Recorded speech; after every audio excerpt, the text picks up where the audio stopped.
Hello दोस्तों, कैसे हैं आप सब लोग। उम्मीद करता हूं बहुत ही बेहतर होंगे। मैं सचिन कुमार सिंह एक बार फिर से आप लोगों के सामने उपस्थित हुआ हूं। रोज की तरह यूपी ट्रिपल एससी पेट मॉडल पेपर का ये 7वां मॉडल पेपर है, जो कि हम लोग आप लोगों को लगातार प्रोवाइड कराते जा रहे हैं। तो दोस्तों, ये मॉडल पेपर 7 है, पार्ट 1 और पार्ट 2 आएगा। इसमें नीरज सर हमारे इंग्लिश के 5 क्वेश्चन, ज्योग्राफी, हिस्ट्री और संविधान से लेकर ये सारे 5 क्वेश्चन देंगे। और पार्ट 1 जो रहेगा, इसमें आपको ग्राफ से संबंधित मैथ के क्वेश्चन और 5 अंक गणित के अर्थात अरिथमेटिक के जो question UP triple SC model पेट में पूछे आएंगे वो मैं बताने वाला हूँ। और 5 क्वेश्चन साइंस के कराऊंगा। ये पार्ट 1 में मॉडल पेपर 7 में आप लोगों को मिलेंगे। तो दोस्तों, चलने से पहले आप लोग हमारे चैनल नीर 143 क्लासेस को शेयर करें अपने दोस्तों को और सब्सक्राइब करिए, ताकि और हम आप लोगों से मोटिवेट हों और हम आप लोगों के लिए कुछ अच्छे से अच्छा कर पाएँ। तो चलिए स्टार्ट करते हैं सेशन को। तो दोस्तों, हमारा जो पहला है क्वेश्चन जो पाई चार्ट से संबंधित है, इससे हम 10 क्वेश्चन आप लोगों को करवाएंगे। तो पहला क्वेश्चन क्या कह रहा है? कह रहा है पाई चार्ट में कंपनी के कुल 1800 कर्मचारियों का ब्यौरा दिया गया है। एक पाई चार्ट जो बना है, इसमें कोई कंपनी है, उसमें 1800 कर्मचारियों का ब्यौरा दिया गया है।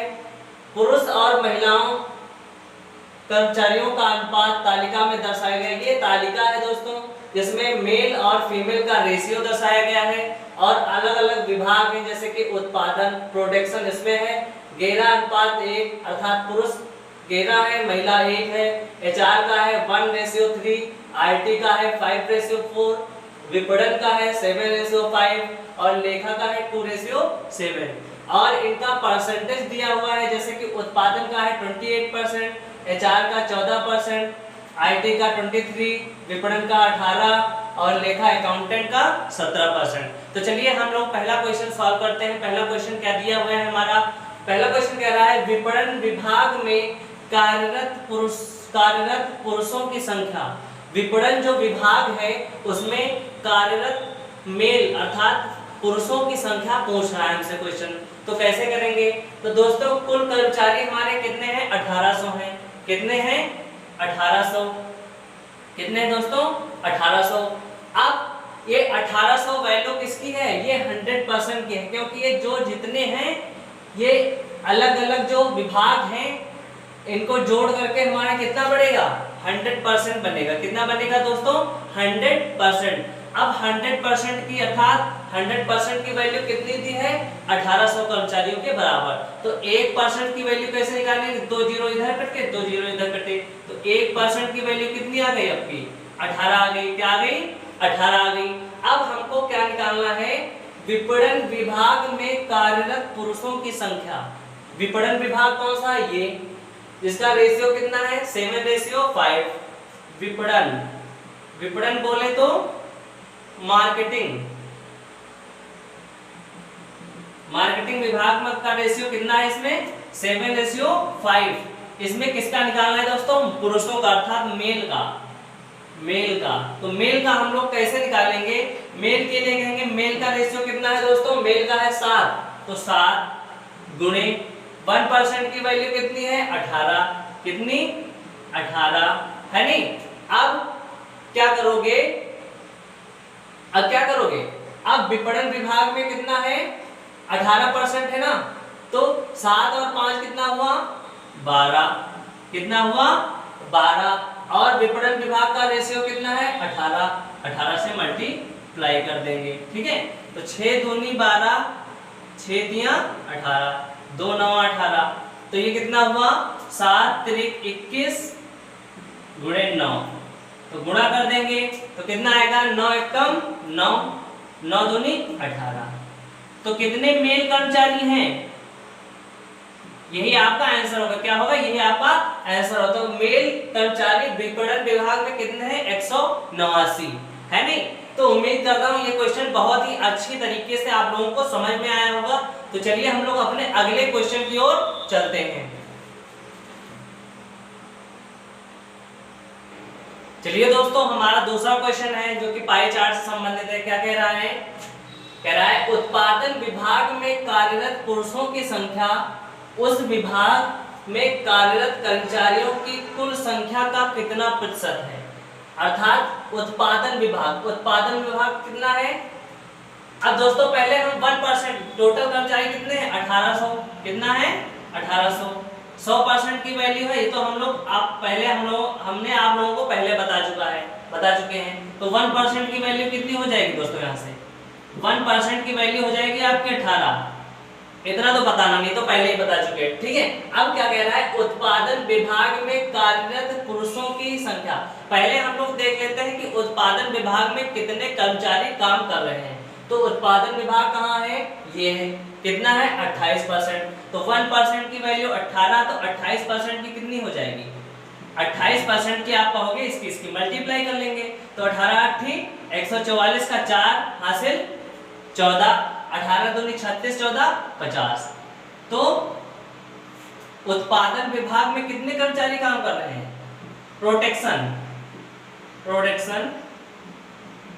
प्रोडक्शन विभाग में कितने कर्मचारी काम कर रहे हैं? 504 कुल कर्मचारी हैं ये। कितने? कुल कर्मचारी तो कितने हैं? 504। अब इसमें पहले हम क्या ज्ञात करेंगे? पुरुषों की संख्या। अब रेशियो कितना है उत्पादन विभाग का? उत्पादन विभाग का रेशियो है 11:1। कितना है? 11:1। इसमें मेल 11 है और फीमेल कितना है? 1 है। तो मेल का पहले क्या करेंगे? तो मेल पुरुषों की संख्या कितनी हो जाएगी मेल के लिए? तो मेल के लिए हम निकालेंगे कैसे? मेल का मान अर्थात 11 गुणे अब क्या करेंगे? कुल कर्मचारी कितने हैं? 504 बटे किससे डिवाइड? टोटल रेशियो को जोड़ लेंगे। 11 1 12, 12 एकम 12, 12 चौको 48, 12 दूनी 24। कितना हो गया? 11 दूनी 22, 11 चौको 44, 2 46। 462 क्या है? ये मेल है। क्या है? मेल। अर्थात पुरुषों की संख्या कितनी है उत्पादन विभाग में? 462। अब क्या निकालना है? हमें परसेंटेज निकालना। कैसे निकालेंगे? कह रहा है पुरुषों की संख्या उस विभाग में कार्यरत कर्मचारियों की कुल संख्या का कितना प्रतिशत है। तो कुल कर्मचारी कितने हैं? 504। कितने हैं? 504। तो प्रतिशत निकालना है ना, तो प्रतिशत का निशान लगा देंगे। अब पुरुषों की संख्या कितनी है? 462। क्या कहोगे सर जी? 462। अब प्रतिशत निकालेंगे तो हम 100 से क्या करेंगे? मल्टीप्लाई कर देंगे, गुणा कर देंगे, है नहीं। अब क्या करेंगे? 2 से इसको काट लो। 2 से काटोगे तो 2 दूनी 4, 2 पंचे 10, 2 दूनी 4। ये काटा तो 50 आया। फिर 2 से काटा तो 25।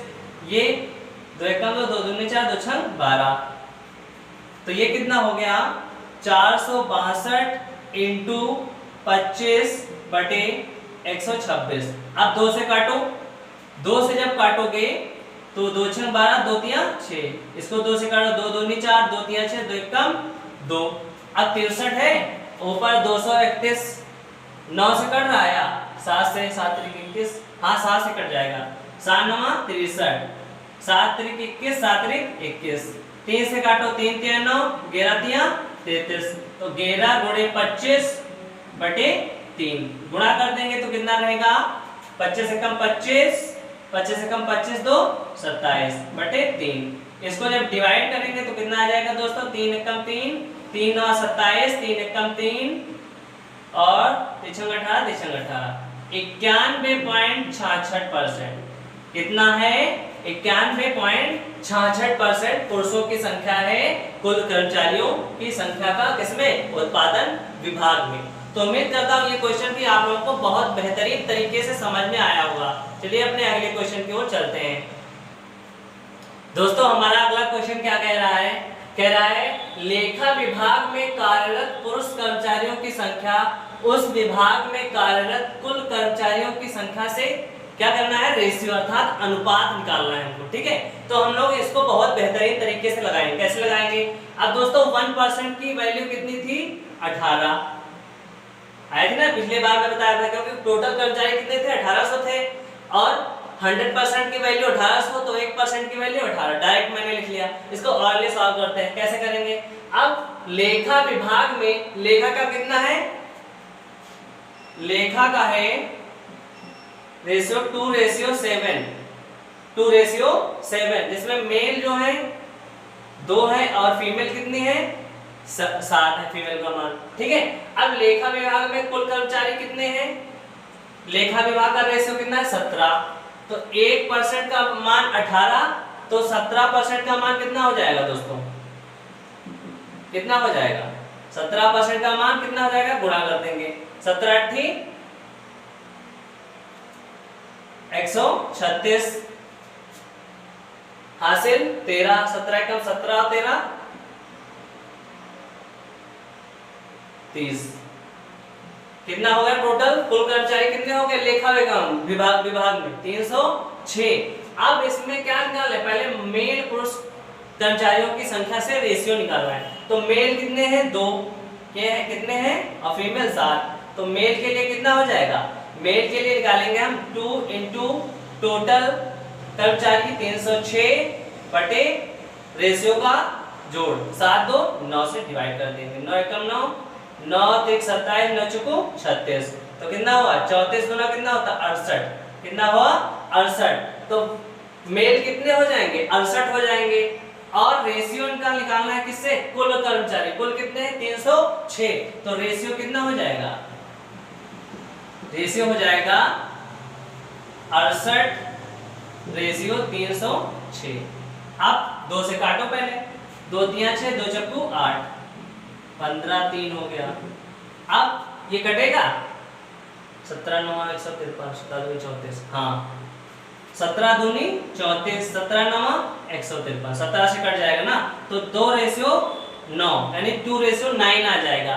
ये आपका राइट आंसर है। तो उम्मीद करता हूँ ये भी क्वेश्चन बहुत बेहतरीन तरीके से आप लोगों को समझ में आया होगा। चलिए हम लोग अपने अगले क्वेश्चन की ओर चलते हैं।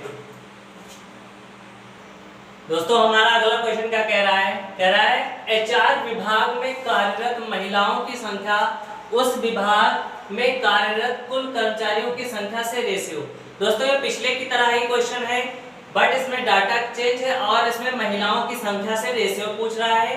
ठीक है, तो हम लोग इसको ऑरली सॉल्व करते हैं। कैसे करेंगे, 1% की वैल्यू कितनी है 18, क्या कहोगे सर जी 18, कैसे 100% की 1800, तो 1% की 18 है नहीं, तो एचआर विभाग में कुल कर्मचारी कैसे निकालेंगे, एचआर का रेशियो कितना है 14%, तो 14% की वैल्यू कितनी हो जाएगी, कितनी हो जाएगी, इसकी गुणा कर लेंगे, 14 8 112 का 2 हासिल 11, 14 कम 14 11 25, 252 कुल कर्मचारी हो जाएंगे किसमें, एचआर विभाग में। अब किसके लिए पूछ रहा है, महिलाओं के लिए। अब इसका अनुपात कितना है एचआर में, एचआर में है 1:3, एचआर का रेशियो कितना है 1:3, अर्थात 1 क्या है मेल है और 3 क्या है फीमेल है। तो यहाँ फीमेल का हमें निकालना है पहले, फीमेल की संख्या। तो फीमेल के लिए क्या करेंगे हम, फीमेल का मान 3, फीमेल का मान रखेंगे गुणे कुल कर्मचारी कितने हैं 252 बटे टोटल रेशियो से भाग 3 1 4 मेल फीमेल का 4 से डिवाइड, तो 4 एकम 4, 4 से 24, 4 दिया 12, तो 63 की 3 से गुणा 3 3 9 6 3 18, 189 क्या है फीमेल है। ठीक है, तो आप रेशियो निकाल लेंगे। रेशियो कैसे निकालेंगे, फीमेल का रेशियो 189 कुल कर्मचारियों की संख्या से, कुल कर्मचारी कितने हैं 252, डिवाइड कर दो 3 से कट जाए 3 18 3 3 9 3 8 24 3 चौको 12, और ये काटो 3 से कट जाएगा 3 दूना 6 3 एक कम 3 3 दूना 6 3 8 24। अब देखो 21 रेशियो 28 आया है, 7 से कट जाएगा 7 3 21, 7 चौको 28, 3 रेशियो 4 अर्थात 3:4। ये आपका राइट आंसर है। तो उम्मीद करता हूँ ये भी क्वेश्चन समझ में आप लोगों को आया होगा। दोस्तों हमारा अगला क्वेश्चन क्या कह रहा है, कह रहा है आईटी विभाग में कार्यरत महिलाओं की संख्या सभी विभागों में कार्यरत महिलाओं कर्मचारियों की संख्या की कुल संख्या का लगभग कितने प्रतिशत है, कुल संख्या का लगभग कितने प्रतिशत है। तो दोस्तों हम इसको बहुत ही शार्ट तरीके से लगाएंगे। कैसे लगाएंगे, क्योंकि अलग अलग मान निकालेंगे तो हमको टाइम ज्यादा लगेगा, ठीक है। डायरेक्टली कैसे लगाएंगे, तो देखो 1% की वैल्यू कितनी है 18, क्या कहोगे 18, कितनी है 18। तो परसेंटेज निकालना है, क्या निकालना है दोस्तों, परसेंटेज। तो आईटी विभाग का पहले रेशियो कितना है, कहोगे 5:4। आईटी कहाँ है, ये 5:4। किसके रिस्पेक्ट में कह रहा है, महिलाओं के रिस्पेक्ट में कह रहा है। अब महिला का जो आईटी विभाग में रेशियो कितना है 23%, कितना है 23%। अब डायरेक्टली कैसे निकालेंगे, महिला का निकालना है तो मेल कितने हैं 5 है, फीमेल कितने हैं 4। तो फीमेल के लिए निकालेंगे तो कितना लिखेंगे 4/9 लिखेंगे, क्योंकि फीमेल का निकालेंगे फीमेल का गुणा ऊपर, ठीक है। और बटे में टोटल जोड़ के 5 4 9। अब प्रतिशत निकालना है, क्या निकालना है प्रतिशत, है नहीं। अब क्या करेंगे, अब आईटी विभाग में परसेंटेज कितना है 23%, कितना है 23% हो गया। इनटू अब जब प्रतिशत निकालेंगे तो बटे में कितना करेंगे हम 100 करेंगे, कितना करेंगे 23% है सॉरी, इनटू 100। अब ये प्रतिशत का निशान हटा तो बटे में कितना आया 100, कितना आएगा 100। 100 से 100 कट गया ना। अब 23 चक्कू कितना हुआ, 4 × 12 का 2, 4 दूनी 8 है 9 बटे 9। तो कितना कटेगा ये 9 एकम 9, 9 दहम 90 अब 9 दूनी 18, यानी 10%, 10.2%, कितना आएगा लगभग 10.2%। ये आपका राइट आंसर होगा। चलिए हम लोग अपने अगले क्वेश्चन की ओर चलते हैं। अगला क्वेश्चन क्या कह रहा है, कह रहा है एचआर विभाग में कार्यरत महिलाओं की संख्या। तो बहुत ही सिंपल क्वेश्चन है। तो एचआर विभाग का कितना है, एचआर का कितना है 14%। 1% की वैल्यू कितनी 18, क्या कहोगे सर जी 18। तो 14% कितनी हो जाएगी 14 18 की गुणा करेंगे, 14 8 112 का 2 हासिल 11, 14 एकम 14, 14 11 25, 252। कुल कर्मचारी आ गए किसमें, एचआर विभाग में। किसकी पूछ रहा, फीमेल की। अब एचआर में जो है रेशियो कितना है, एचआर में रेशियो 1:3, किसके लिए, महिलाओं के लिए। तो ये पहले मेल होता है फिर फीमेल है, ठीक है। तो फीमेल के लिए किससे गुणा 3 से लिए, 3 के लिए। तो फीमेल की संख्या निकालनी है तो फीमेल के लिए 3 गुणे टोटल कर्मचारी 252 बटे टोटल रेशियो 3 1 4, 4 से डिवाइड कर देंगे। 4 एकम 4, 4 से 24, 4 तिया 12, 63 की 3 से गुणा तो 6 तिया 3 तिया 9, 6 तिया 18। 189 महिलाएं किसमें काम करती हैं, एचआर विभाग में, ठीक है। तो चलिए अपने अगले क्वेश्चन की ओर चलते हैं। हमारा अगला क्वेश्चन क्या कह रहा है दोस्तों, कह रहा है लेखा विभाग में कार्यरत महिलाएं कर्मचारियों की संख्या पुरुष कर्मचारियों से कितनी अधिक है। अर्थात जो महिलाएं कार्य कर रही हैं, कर्मचारी हैं लेखा विभाग में, पुरुष कर्मचारियों से कितनी अधिक या कम है, नहीं ये हमको ज्ञात करना है। तो पहले हम कैसे करेंगे कि वही तरीका, 1% की वैल्यू कितनी 18, क्या कहोगे सर जी 18। कैसे, पहले बता चुका हूं, क्योंकि 100% का मान कितना है 1800 है, तो 1% का मान 18 आ जाएगा, कितने, ठीक है।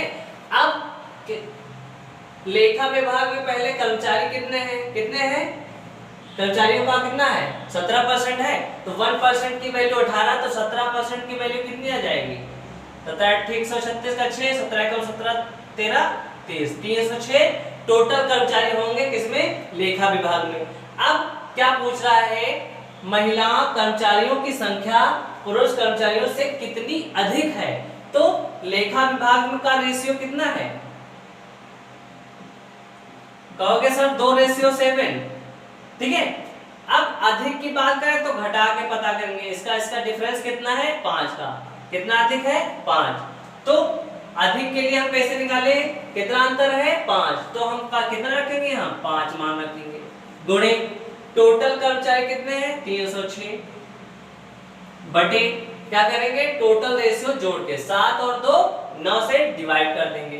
तो 9 एकम 9, 9 3 27, 9 चौको 36, ठीक है। कट गया 9 से 306 तो 34 आ जाएगा। तो 34 की 5 से गुणा तो 4 पंचे 20 का 0 2 हासिल, 5 दे 15, 2 17। 170 कर्मचारी क्या है, अधिक है पुरुषों महिला कर्मचारियों की संख्या से पुरुष कर्मचारियों की संख्या कितनी अधिक है, मैं 170 अधिक है। कितनी अधिक है, 170। ये आपका राइट आंसर है। तो चलिए अपने अगले क्वेश्चन की ओर चलते हैं। चलिए दोस्तों हमारा अगला क्वेश्चन है, क्या कह रहा है, उत्पादन विभाग में कार्यरत पुरुषों की संख्या विपणन विभाग में कार्यरत महिलाओं की संख्या से कितनी अधिक है। तो पहले हम विपणन विभाग में पुरुषों की संख्या निकालते हैं। तो विपणन विभाग में कैसे निकालेंगे, 1% का मान कितना है दोस्तों, 18 है नहीं। तो विपणन विभाग में कितना है रेशियो, 7:5। तो विपणन विभाग का कितना है, पहले 18 है, तो 18 की गुणा करेंगे है नहीं, क्योंकि विपणन विभाग का हमें निकालना है नहीं। 1% की 18, तो 18% की निकालेंगे तो 18 गुना 18 करेंगे ना। अब क्या निकालना है इसमें, कार्यरत पुरुषों की संख्या। पुरुष कितने हैं विपणन विभाग में, 7, मेल का कितना है 7, तो 7 से गुणा है नहीं, बटे किससे, 7 5 12 से डिवाइड, डायरेक्टली कर रहे हैं हम लोग है नहीं। तो इतना समझ में आया होगा, ये विपणन का है, किसका है, विपणन विभाग में किसके, मेल है नहीं, विपणन विभाग में पुरुष कर्मचारियों की संख्या, माइनस क्या करेंगे, सॉरी ये उत्पादन विभाग में पहले निकालना है, किसके निकालना है, उत्पादन विभाग। तो उत्पादन विभाग का कितना हो जाएगा दोस्तों, 1% की वैल्यू 18 है, तो उत्पादन विभाग का कितना होगा 28 है नहीं। तो 18 गुणे 28 कर लेंगे, कितना करेंगे 28। अब उत्पादन विभाग का रेशियो कितना है, 11:1। इसमें पुरुष निकालने हैं, तो पुरुष की संख्या कितनी है 11 रेशियो है, बटे किससे 11:1 12 से भाग। ये किसका है, उत्पादन विभाग, उत्पादन विभाग में किसके, मेल का है नहीं, माइनस विपणन विभाग का करेंगे। विपणन विभाग का कितना करेंगे, तो 1% की वैल्यू 18, अब विपणन विभाग में कितना परसेंट है 18, तो 18 से गुणे इसमें किसकी संख्या कह रहा है, महिलाओं की संख्या। तो विपणन विभाग में महिलाएं कितनी है 5 है, बटे क्या करेंगे 7 5 12 से डिवाइड, ठीक है। तो 6 दूनी 12 6 3 18, 2 एकम 2 2 9 18, 6 दूनी 12 6 3 18, इसको काटेंगे तो 14 बार जाएगा है नहीं। तो कितना आ जाएगा 11 3 33, 33 की 14 से गुणा, माइनस 9 3 27 की 5 से गुणा है नहीं। तो कितना हो जाएगा 14 3 42 का 2, 4 हासिल 14 एकम 14, 14 3 42 और 4 46, माइनस 27 की 5 से 7 5 35, 3 हासिल 5 दूनी 10 3 13, घटा दो 12 से 5 गया तो 7, यहाँ 5 हुए, 5 से 3 गया तो 2, 4 से 1 गया तो 3। कितने अधिक हैं 327, कितने अधिक हैं 327 है नहीं। तो ये आपका राइट आंसर है। चलिए अपने अगले क्वेश्चन की ओर हम लोग चलते हैं। चलिए पाई चार्ट का दोस्तों लास्ट क्वेश्चन है, क्या कह रहा है, कह रहा है विपणन विभाग में कार्यरत पुरुष कर्मचारियों की संख्या उस विभाग में कुल कर्मचारियों की संख्या से रेशियो, अनुपात पूछ रहा है। तो इसको हम लोग ऑर्डरली सॉल्व कर लेंगे। कैसे करेंगे, ऐसे ही कैसे करेंगे, 1% की वैल्यू कितनी 18, क्या कहोगे 1% की वैल्यू कितनी है दोस्तों 18। तो पहले किससे रेशियो पूछ रहा है, पुरुष कर्मचारियों की संख्या विपणन विभाग में और विपणन विभाग में कुल कर्मचारियों की संख्या से रेशियो है नहीं। तो विपणन विभाग का रेशियो कितना है 7 और 5 का, मेल का 7, तो 7 गुणे 18 है नहीं, 7 गुणे 18 मतलब 1%, और विपणन विभाग का रेशियो कितना है 18 से मल्टीप्लाई, बटे टोटल रेशियो कितना है 7 5 12 डिवाइड अनुपात। अब टोटल क्या करेंगे, टोटल कुल कर्मचारी कैसे निकालेंगे भाई, 18% ये है और विपणन विभाग का कितना है 18 है, ये तुम्हारे टोटल कर्मचारी आ गए, ठीक है।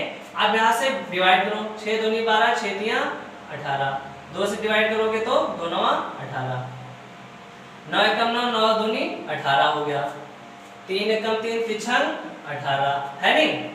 अब क्या कटेगा 7 रेशियो 12, 7 रेशियो 12, यही आपका राइट आंसर होगा है नहीं।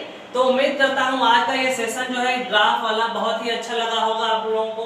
अब हम लोग अरिथमेटिक के 5 क्वेश्चन डिस्कस करेंगे जो कि आने वाले एग्जामों के लिए मोस्ट इम्पॉर्टेंट हैं। तो चलिए हम लोग देखते हैं आगे। तो दोस्तों हम अब 5 क्वेश्चन अरिथमेटिक के डिस्कस करेंगे जो परीक्षा की दृष्टि से मोस्ट इम्पॉर्टेंट है। तो चलिए स्टार्ट करते हैं। हमारा पहला क्वेश्चन क्या कह रहा है? पहला क्वेश्चन कह रहा है कि 3 पुरुषों की औसत आयु 50 वर्ष है, यदि उनकी आयु 3:5:7 के अनुपात में है तो सबसे छोटे आदमी की उम्र बताना है। सबसे छोटे आदमी की उम्र बताना है। तो दोस्तों जब 3 पुरुष हैं उनकी औसत आयु कितनी है? 50 वर्ष है। तो उनका सम कितना हो जाएगा? सम कितना हो जाएगा? सम कहोगे, सम बराबर क्या होता है भाई? पदों का योगफल बटे पदों की संख्या, है नहीं? तो औसत कितना है? 50 है। कितना है? 50। और कितने पुरुष हैं? 3 है, तो 3 से गुणा कितना हुआ? 150 हो गया। कितना हुआ? उनका सम कितना हो गया? 150 हो गया। अब 150 किसका मान है? ये जो रेशियो दिया है उनकी आयु कितना है? 3x x मान ले तो 3x 5x 7x, तो 3x 5x 7x कितना हो गया? 5 3 8 7 15x। कितना हो गया? 15x की वैल्यू कितनी है? 150। तो x की वैल्यू कितनी आ जाएगी? 15 दहम 150, है नहीं? तो सबसे छोटे आदमी की उम्र, तो सबसे छोटा अनुपात कितना है? 3 है। तो 3x की वैल्यू कितनी हो जाएगी बताइए? तो 3 गुणे x की वैल्यू 10, तो 30 वर्ष। कितनी? 30 वर्ष। ये आपका राइट आंसर हो जाएगा। तो चलिए हम लोग अपने अगले क्वेश्चन की ओर चलते हैं। हमारा अगला क्वेश्चन क्या कह रहा है? अगला क्वेश्चन कह रहा है 2000 रुपए में 64 की दर से आम बेचकर विक्रेता 40% की हानि उठाता है। कितने परसेंट की हानि उठाता है? 40% का लॉस उठाता है। 20% लाभ अर्थात प्रॉफिट हासिल करने के लिए उसे 1000 रुपए में कितने आम बेचने चाहिए? बहुत ही अच्छा क्वेश्चन है, इंटरेस्टिंग क्वेश्चन है और हम लोग इसको बहुत ही अच्छी तरीके से और बहुत ही अच्छे तरीके से सॉल्व करते हैं। कैसे करेंगे दोस्तों? हम इसको क्रॉस मल्टीप्लिकेशन मेथड से सॉल्व करेंगे जो कि बहुत ही इसको आसान बना देगा और बहुत सरल तरीके से हम लोग कर पाएंगे। कैसे करेंगे? कौन सा मेथड लगाएंगे? क्रॉस मल्टीप्लिकेशन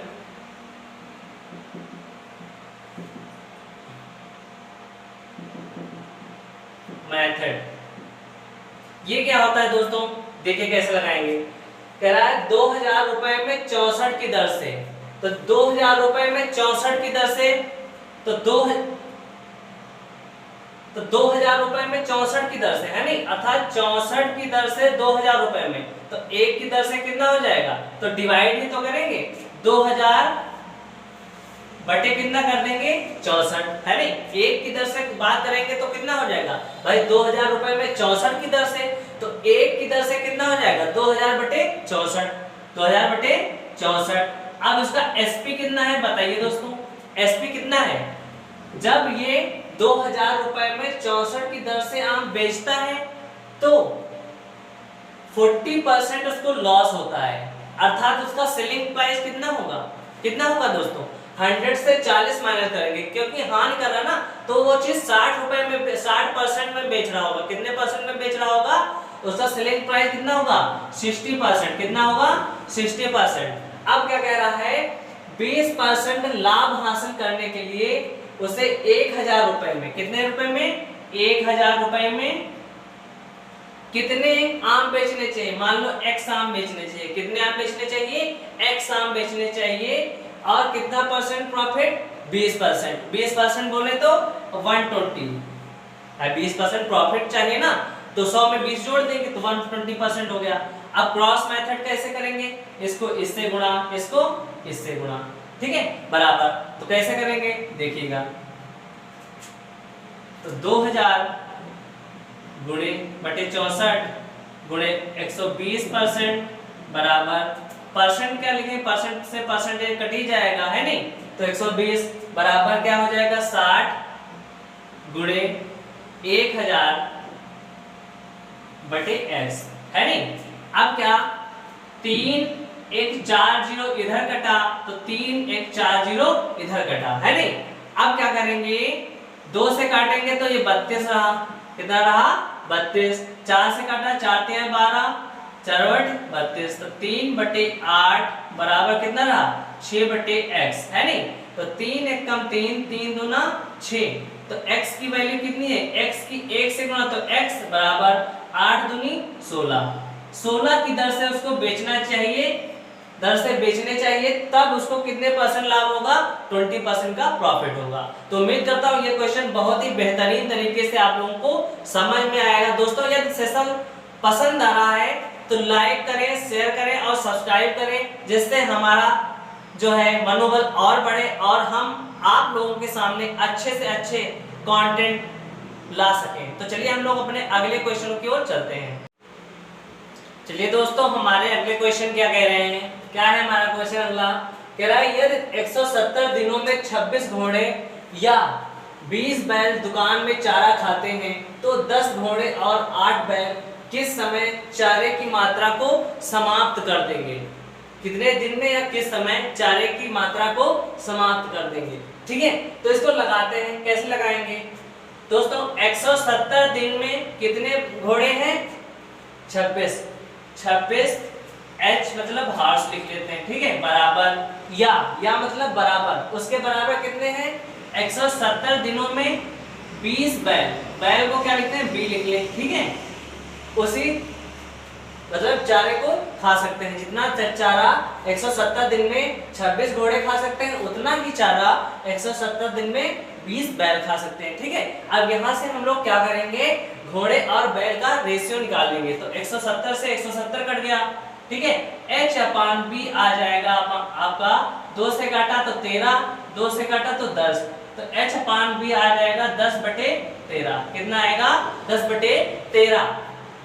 अब दोस्तों क्या कह रहा है, 10 घोड़े, तो घोड़े कितने और 10 ना, तो पहले कितने थे 10 थे, फिर 10 हुए तो 10 गुणे 10 कितना हो गए 100 हो गए। कितना हो गया 10 गुणे 10 100, इनकी संख्या प्लस और 8 बैल, 13 पहले थे 8 और हो गए 13 ठीक, कितना हो गया 104। टोटल बैल और घोड़े कितने हो गए 100 और 104 कितना हो गया 204। क्या कहोगे आप 204। अब टोटल वर्क हम निकालेंगे, क्या निकालेंगे टोटल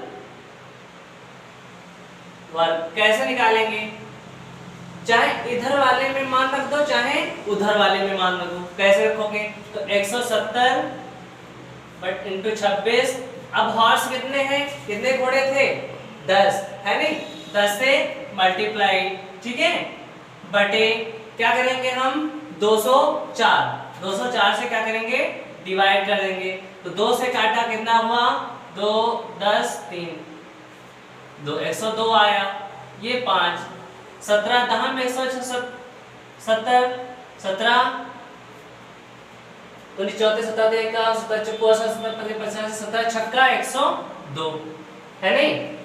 फिर 2 से काटा 2 3 6, 2 पंचे 10, 25 25 गुणे 26, है नहीं, बटे 3।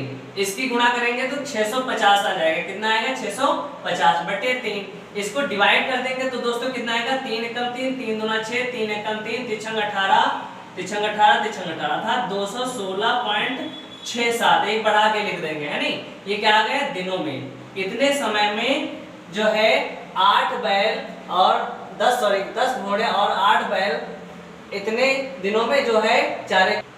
दोस्तों ये 26 होगा यहाँ, क्योंकि 26 है 25 ये हुआ, ये 26 और 25 और 26 की गुणा करेंगे तो 625 होगा, डिवाइड करेंगे 216.67 डेज, है नहीं। इतने दिनों में ये चारे को समाप्त कर देंगे। चलिए हमारा अगला क्वेश्चन है, क्या कह रहा है, कह रहा है 2 रूट में 2 प्लस रूट 3 अपान 2 माइनस रूट 3 बराबर इसका मान बताना है। तो इसको हम कैसे करेंगे, इसको करने के लिए जब ऐसा क्वेश्चन हो तो हम लोग करते हैं क्या, परिमेयकरण करते हैं। क्या करते हैं, संख्याओं का परिमेयकरण करते हैं। कैसे, जो नीचे वाली संख्याएं होती हैं उसको विपरीत चिन्ह के साथ गुणा और भाग किया जाता है। जैसे कि 2 प्लस रूट 3 है बटे 2 माइनस रूट 3, अधो बटे में अर्थात अपान में 2 माइनस रूट 3 है, तो परमेयकरण जब करेंगे इसके विपरीत चिन्ह के साथ अर्थात 2 प्लस रूट 3 के साथ गुणा और 2 प्लस रूट 3 के साथ भाग करेंगे। अब ये नीचे दोस्तों क्या बन गया, a plus B A minus B, A square minus B square का, और ऊपर a प्लस बी का होल स्क्वायर बन जाएगा। तो क्या हो जाएगा 2 प्लस रूट 3, 2 प्लस रूट 3 की गुणा हुई तो 2 प्लस रूट 3 का स्क्वायर हो गया ना, बटे में क्या हुआ a square minus B square का फार्मूला, ठीक है। तो a स्क्वायर मतलब 4, 2 का स्क्वायर तो 4 हुआ, माइनस b का स्क्वायर मतलब रूट 3 का स्क्वायर हुआ तो 3 हुआ, है नहीं।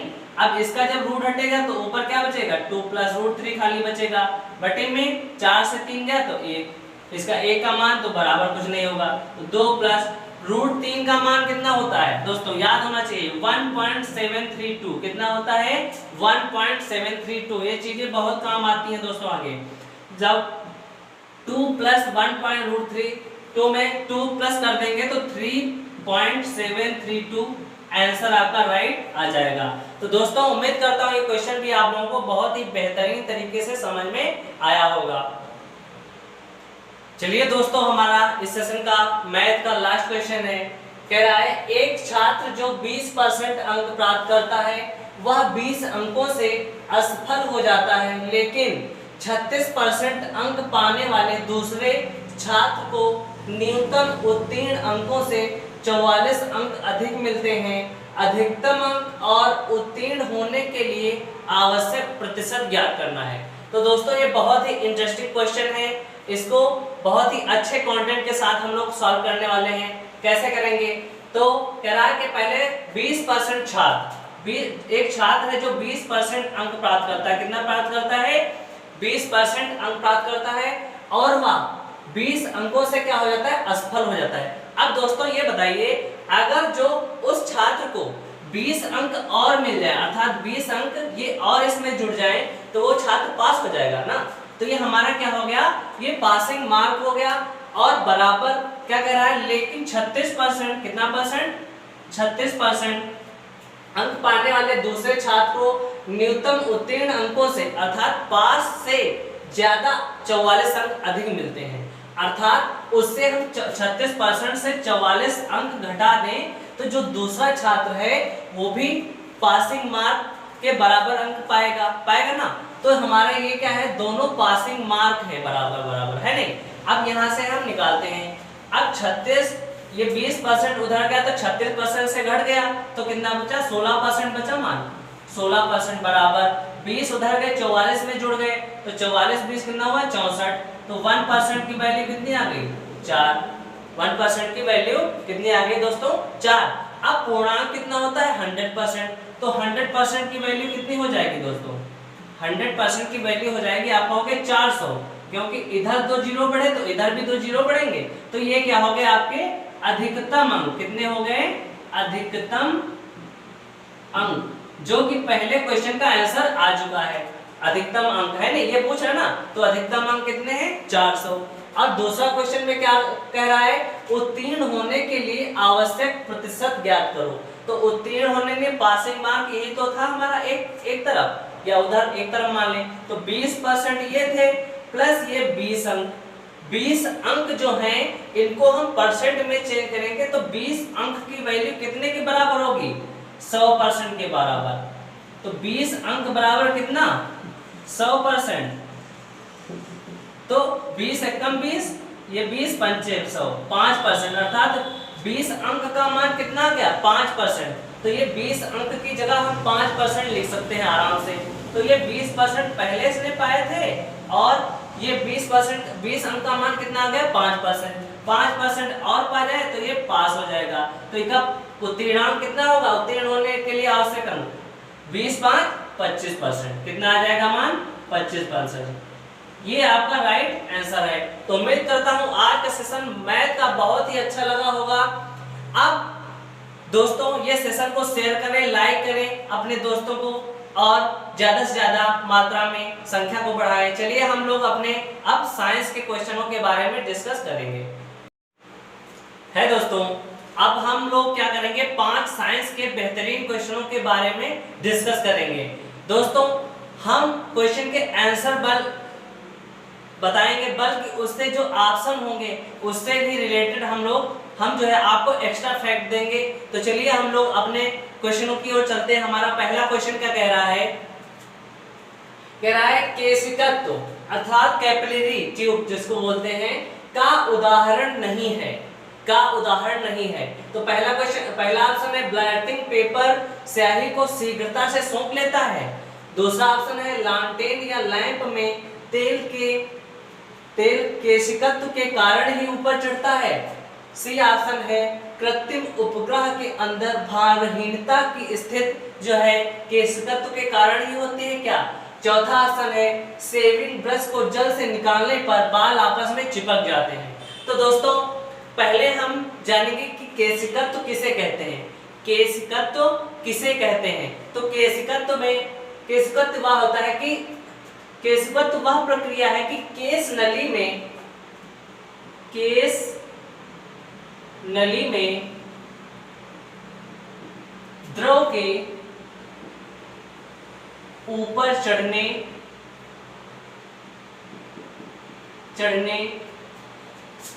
या नीचे उतरने की प्रक्रिया को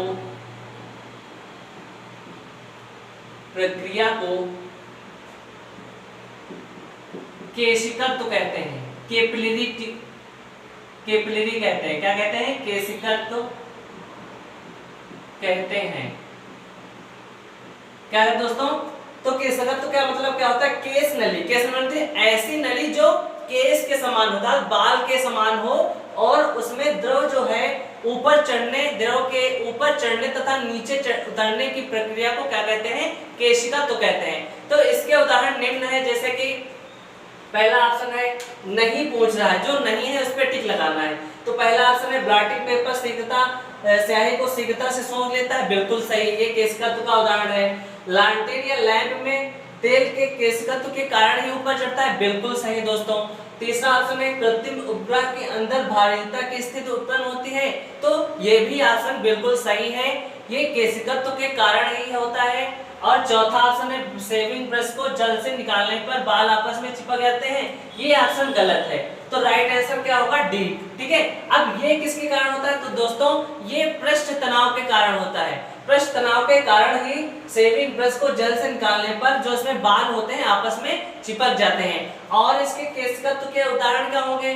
जैसे कि बारिश के पहले किसान जो है अपने खेत को कई बार जोत देते हैं, जिससे क्या होता है, जब बारिश होता है ना, तो उसमें जो अंदर की नमी है वो ज्यादा दिनों तक बनी रहे, तो ये प्रक्रिया भी केशिकत्व के कारण ही होती है।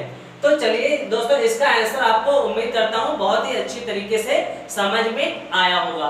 तो चलिए हम लोग अपने अगले क्वेश्चन की ओर डिस्कस करते हैं। क्या है? कह रहा है हेमेटाइट का सूत्र है। दोस्तों ये क्वेश्चन बहुत इंपॉर्टेंट है, जितने क्वेश्चन मैं करा रहा हूँ मोस्ट इंपॉर्टेंट है, जो साइंस के पोर्शन से पूछे ही जाते हैं। अब कह रहा है हेमेटाइट का सूत्र क्या है? तो पहला है Fe3O2O3, Fe3O4, CH3AO, D है CHCl3। अब दोस्तों कैसे याद रखेंगे? हेमेटाइट के अंदर लोहे, हेमेटाइट किसका सूत्र है? किसका है? Fe मतलब आयरन का है, लोहे का, ये इसमें लोहा पाया जाता है, ऐसे समझिए। ठीक है, तो इसे लोहे धातु का निष्कर्षण होता है। ये इसके दो सूत्र ज्यादा पूछे जाते हैं, एक हेमेटाइट होता है, एक होता है मैग्नेटाइट। अब दोनों के सूत्र कैसे याद रखेंगे? बहुत ही आसान तरीका। अब देखो अंग्रेजी अल्फाबेट वर्णमाला में जाओ, हेमेटाइट H से स्टार्ट होता है, मैग्नेटाइट M से। ठीक है, तो ऐसे याद रखो, पहले H आएगा ना, तो इसका होगा Fe2O3। क्या होगा इसका? Fe2O3। उसके बाद M आता है, तो इसका क्या हो जाएगा? Fe3O4। ऐसे याद रखिए। तो किसका पूछ रहा है? हेमेटाइट। हेमेटाइट का क्या हो जाएगा? Fe2O3। ये किसका है? ये मैग्नेटाइट का है। ठीक है, अब अदर ऑप्शन को डिस्कस करते हैं। सी ऑप्शन क्या है? कह रहा है CaO। CaO क्या है? कैल्शियम ऑक्साइड है। क्या है दोस्तों? Calcium oxide. जिसको क्या बोला जाता है दोस्तों, पूछते हैं CaO को क्या बोला जाता है, तो कली चूना कहते हैं। क्या कहते हैं, कली चूना, जिसको लोग खाने में प्रयोग करते हैं, तंबाकू वाम्बाकू के साथ जो खाया जाता है वगैरह वगैरह। ठीक है, तो क्वेश्चन पूछता है कि कली चूना, निम्नलिखित में कली चूना का सूत्र क्या है, तो क्या ऑप्शन दोगे आप, CaO को हम कली चूना कहते हैं। अगला है डी ऑप्शन CHCl3, ये क्या है दोस्तों, इसको हम बोलते हैं क्लोरोफॉर्म। क्लोरोफॉर्म ये दोस्तों क्या होता है, ये एक प्रकार की गैस होती है जो निश्चेतक के रूप में प्रयोग की जाती है। किसके रूप में, निश्चेतक के रूप में प्रयोग की जाती है। क्वेश्चन पूछा जाता है कि निश्चेतक के रूप में कौन किस गैस का प्रयोग होता है, तो CHCl3 अर्थात क्लोरोफॉर्म का प्रयोग होता है। तो दोस्तों उम्मीद करता हूँ ये क्वेश्चन बहुत ही इंटरेस्टिंग लग रहे होंगे आपको। चलिए हम लोग अपने अगले क्वेश्चनों की ओर चलते हैं। चलिए दोस्तों हमारा अगला क्वेश्चन है, हमारे अगले क्वेश्चन क्या है, कह रहे हैं कि पहला क्वेश्चन है तीसरे नंबर का, श्यानता का उदाहरण नहीं है। श्यानता का उदाहरण नहीं, तो दोस्तों पहले समझिए कि श्यानता होता क्या है। तो श्यानता वह होता है कि तरल का वह गुण, तरल या द्रव का वह गुण, द्रव का वह गुण,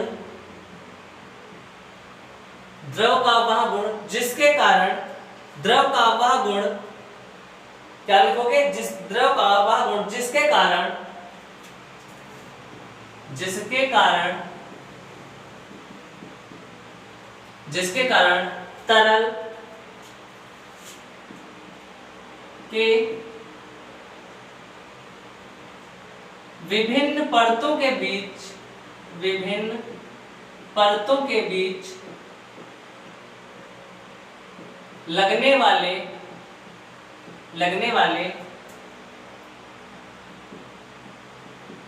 बल का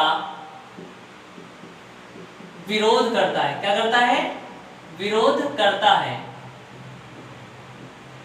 अर्थात द्रव का वह गुण जिसके कारण तरल के विभिन्न परतों के बीच लगने वाले बल का विरोध करता है। आपेक्षिक लगने वाले, आपेक्षिक बल का, लगने वाले आपेक्षिक बल, क्या लिखोगे, आपेक्षिक बल का विरोध करता है। ठीक है, तो इसका कभी कभी क्या पूछते हैं, मात्रक भी पूछ लेते हैं। तो मात्रक क्या होगा दोस्तों, डेकापॉइज। क्या होता है मात्रक इसका, मोस्ट इंपॉर्टेंट क्वेश्चन है दोस्तों, डेकापॉइज।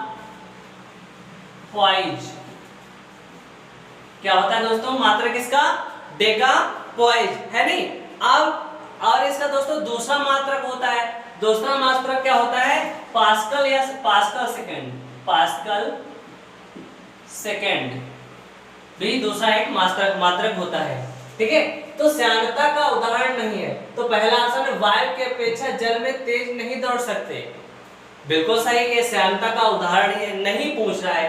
जो नहीं ऑप्शन है, जो उसी को हमें क्या करना है, फाइंड करना है, अर्थात उसी को टिक करना है। दूसरा ऑप्शन क्या है, किसी द्रव को बर्तन में घुमाकर छोड़ दे तो धीरे धीरे रुक जाता है, बिल्कुल सही। वायु की अपेक्षा शहद अधिक श्यान है, बिल्कुल सही। चौथा ऑप्शन है शहद की अपेक्षा वायु अधिक श्यान है, ये गलत ऑप्शन है। तो राइट आंसर क्या है, डी वाला, जो नहीं पूछ रहा है आपसे, है नहीं। तो कहने की बात है, जिस द्रव का घनत्व ज्यादा होगा वो द्रव अधिक श्यान होगा दूसरे द्रव की अपेक्षा में, ऐसे समझिए। ठीक है, जैसे कि वायु की अपेक्षा शहद अधिक श्यान है, तो वायु की अपेक्षा शहद का जो घनत्व है ज्यादा होता है ना, तो इसीलिए वो अधिक श्यान है, तो बिल्कुल सही है। और ऑप्शन तीनों से बिल्कुल करेक्ट है। अगले क्वेश्चन के बारे में चलते हैं।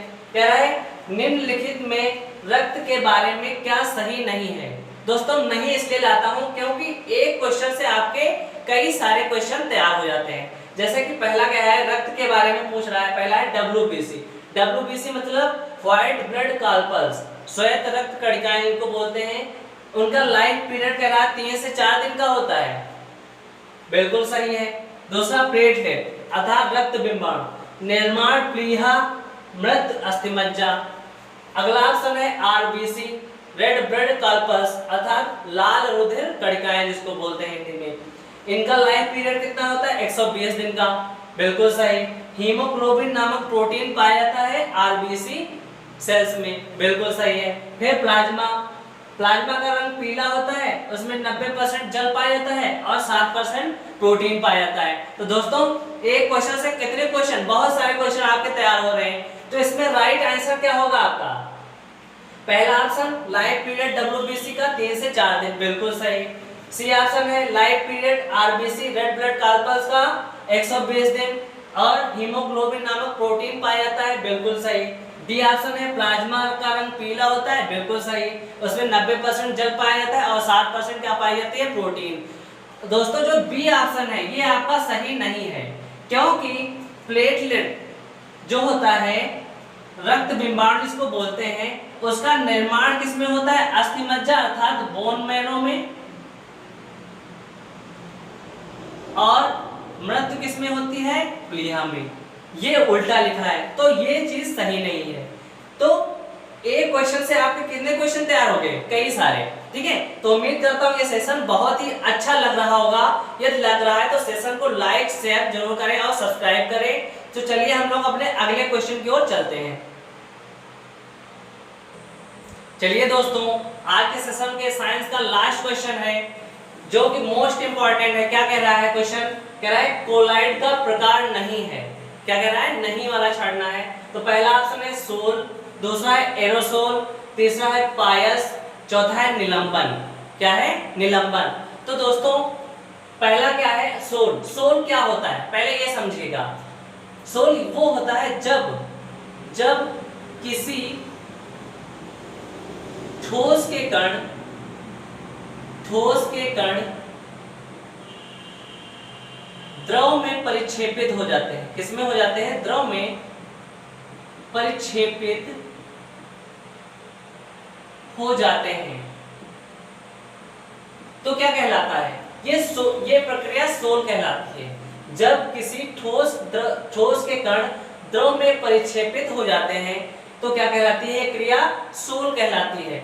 और एरोसोल क्या होते हैं? जब किसी गैस के कण द्रव में परिक्षेपित हो जाते हैं। क्या हो जाते हैं? परिक्षेपित हो जाते हैं। तो ये प्रक्रिया क्या कहलाती है? एरोसोल कहलाती है। क्या कहलाती है दोस्तों? एरोसोल कहलाती है। जब किसी गैस के कण किसमें? द्रव में चेंज होता है, तो परिक्षेपित हो जाते हैं। तीसरा ऑप्शन क्या है? पायस। पायस किसे कहते हैं? जब किसी द्रव के कण द्रव में ही परिक्षेपित होते हैं तो वह क्रिया पायस कहलाती है। क्या कहलाती है दोस्तों? पायस कहलाती है। क्या कहलाती है? पायस कहलाती है। और निलंबन ये बिल्कुल अलग है। निलंबन प्रक्रिया अलग है। तो ये ऑप्शन बिल्कुल आपका सही है। इसमें बाकी ऑप्शनों में क्या हो रहा है दोस्तों?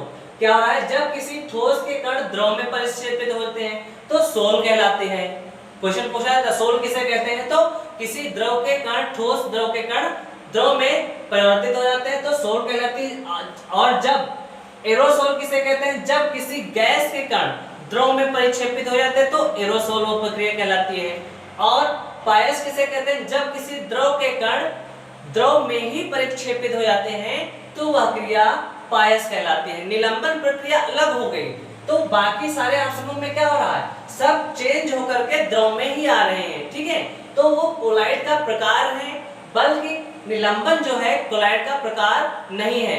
इसके अलावा पायस के उदाहरण दोस्तों बहुत पूछे जाते हैं। जैसे कि कहते हैं प्राकृतिक दूध क्या है?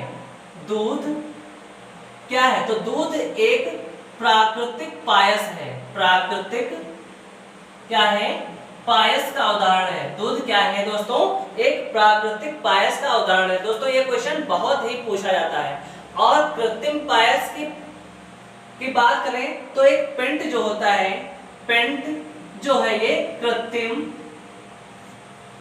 पायस है का उदाहरण है। तो दोस्तों एक क्वेश्चन से आपके कितने क्वेश्चन सारे तैयार हुए? बहुत सारे तैयार हुए ना।